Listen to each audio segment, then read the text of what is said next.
kind of open-ended. What school choice do you, and what would you do to help influence that?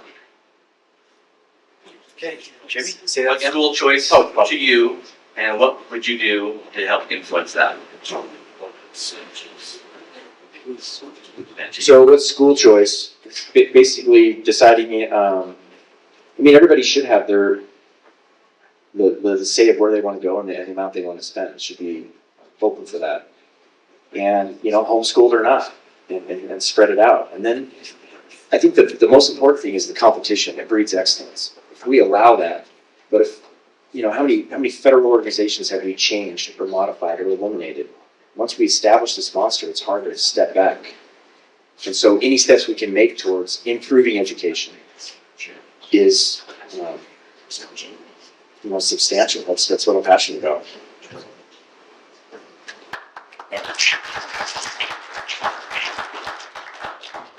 Just to build off of what Lucky said, I absolutely agree with that. I am a public school teacher. Don't throw anything at me. But I absolutely believe in, why should the state or the Fed regulate what you learn, at what age you learn it, and how you teach your children. The more local those decisions are made, the better. Kids should have a say in how they learn and what they learn. And so, how do you achieve more liberty in the education domain? I think the first step is ending the federal Department of Education. As a school teacher,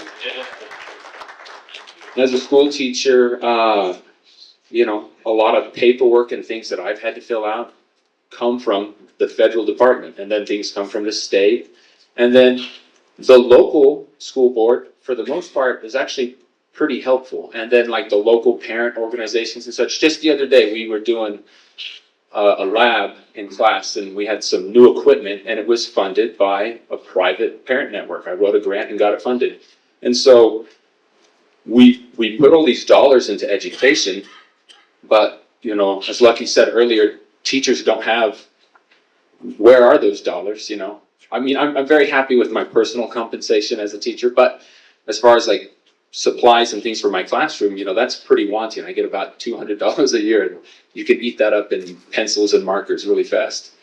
But the closer the decisions come to the individual, the less liberty will be trodden upon. And so I know Thomas Massey has a bill in the House that he's drafted, and it's one sentence, and the federal Department of Education, and I would absolutely support that type of effort. And I think there's support for that movement and freeing up educational choices across the political spectrum. And I think we can definitely build on that and make alliances. Right. We're gonna have two more. Read. So I'd love for one of you guys to be Senate, but it's a long shot. So if we get close to the election, Mike Lee, as far as the bell curve goes in the Senate, he's pretty good. But what would you be trying to push him to be more libertarian on if it looks like you can't win, but you can actually, make a difference in the outcome of the election? What would you really be trying to push him on to make it better? Next, yep. Okay, thank you, Reed. Yeah, Mike Lee does have lots of libertarian stances, and that was the one thing. How would I differentiate myself from Mike Lee? It's been one of my questions I've kind of run over. If ways we could influence or push him as we build a libertarian bloc in the state of Utah, and he sees that, and he says, hey, I need to step this way for my political expediency. He's finished his second term now, and he ran as a Tea Party candidate. And the debt 12 years ago, was it even half of what it is today? Roughly about $12 trillion, and we're close to like 30 trillion now. So, Mike Lee, what I would ask Mike Lee, what are you doing to build consensus among your peers in Congress that this is a huge issue and inflation is a huge issue? I think Mike Lee's focused on some important things, but how is he messaging and building alliances in Congress? I don't think he's being successful at that. hardly at all. Things that I wish Mike Lee would do better. I feel like recently he's kind of stepping into and embracing more political rhetoric versus free and open dialogue. And there's growing vitriol in our country, and you can absolutely debate an idea, but I don't think you should ever demean or attack a person. That's a logical fallacy. And I think Mike Lee is straying into that category of, instead of defending ideas and libertarian ideas with sound logical arguments, he is falling into the much easier realm of lobbing insults and logical fallacies. And I don't think that's good for libertarian movement. I don't think it builds consensus or a sense of peace in our nation. It only creates more conflict.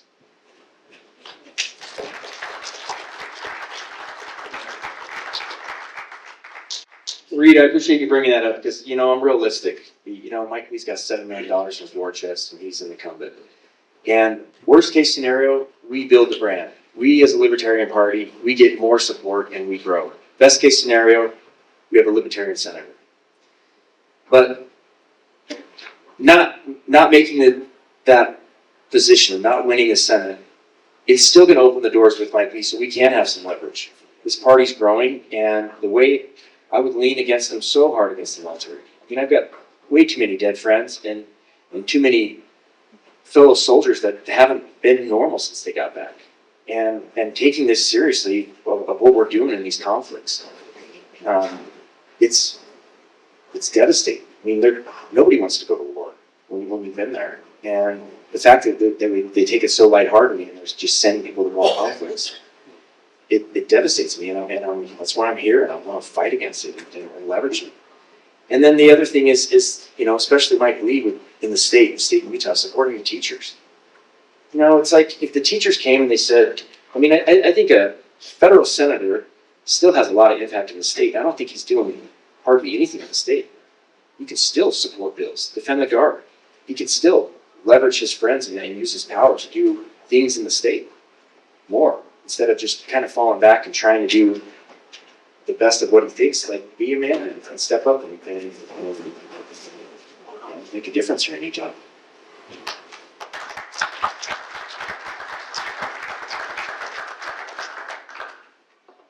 All right.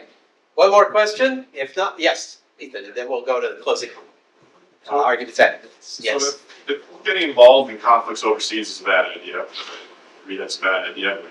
What is our nation's kind of responsibility to people who are being abused by their own state, or one neighboring state comes in and blows another state? How can we help those people? What is our responsibility? Okay, so first off, tactically, I think we're standing behind making decisions after stuff happens. If we're more proactive in saying, hey, this is what we're going to do if this happens, even on a global scale, if Iran nukes Israel, what are we going to do? Have that plan in place. As a military and tactical guy, our decision is you divide Iran into 5 spots. And it's no longer a country. The language is not respected, and it's given to their 5 worst enemies. And then you have a plan in place, so they know what's going to happen. It's not just something made up. State to state, the militias were predominantly what were used to help protect everybody. But if we decide, hey, if this happens, if Texas or whatever, they get invaded at the border, we decide beforehand what we're going to do.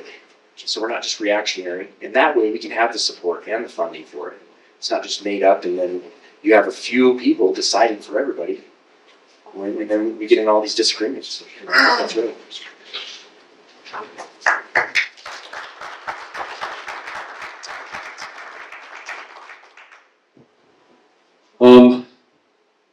As much as I hate conflict, I don't think it's our position to police the world. I don't think we need to preemptively try to do anything. I don't think we need to reactively try to do anything. I think the only thing we need to do is have open, free dialogue with the other leaders of the world. I think a free market and a peaceful, stable country should be its own carrot on a stick to lead people and to lead dictators and leaders towards that. You know, I speak Mandarin Chinese, and so I've kind of daydreamed a little bit, like, what if I were to sit down with President Xi Jinping, and to have a conversation with him, be like, listen, you'd be a lot more popular in China if you weren't throwing Uyghurs into work camps and, you know, political re-education zones, and you let your people, you know, have a little more liberty, you know? Why can't we spread peace with sound ideas and friendship and free trade? Why does it always have to be at the end of a gun or a bomb? We've tried that. I've seen that my whole life. And if you tally up the deaths, a lot more people have died because of U.S. intervention than would have died if we had sat on our hands and done nothing.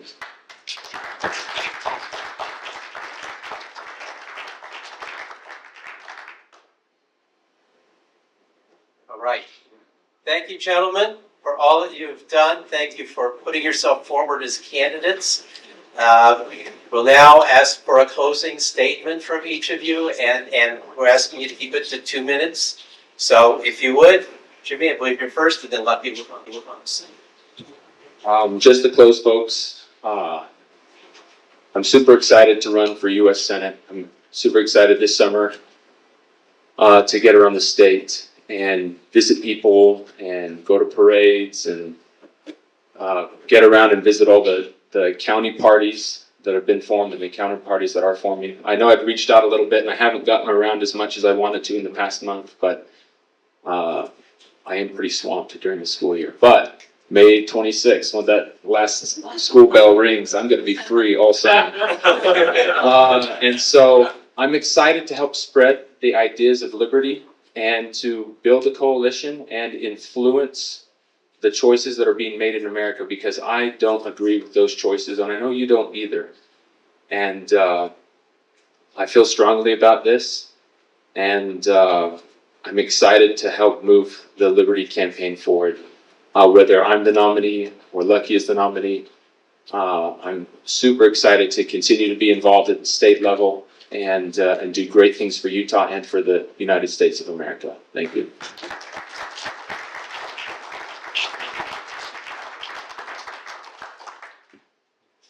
I just want to say thank you for everybody coming. This is our group. This is our team. And, you know, it's an honor to run against Jimmy. And, you know, I love the teachers. This is a great thing.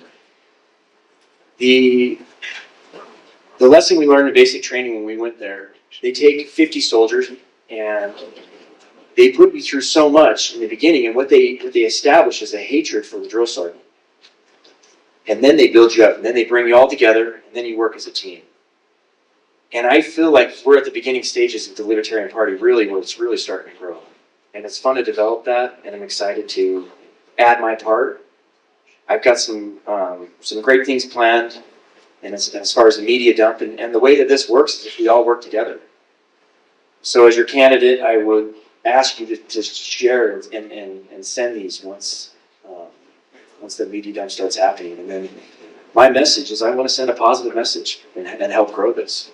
The first message is how do you do Utah? And how much I love this state and how beautiful it is. And I'm going to incorporate a bunch of flying videos and a bunch of, you know, different stuff. And then start developing it and going on issues, stuff that we agree on. And then moving forward. So quickly people want to be divisive and say, what do we disagree on? What's the difference? But what I'm finding is a lot of people are libertarian at heart. They just don't know it. And I think it's our job as a team to help spread that. And I'm excited to be a part of it.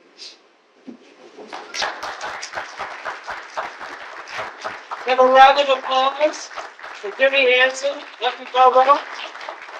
Thank you both gentlemen. Thank you very much.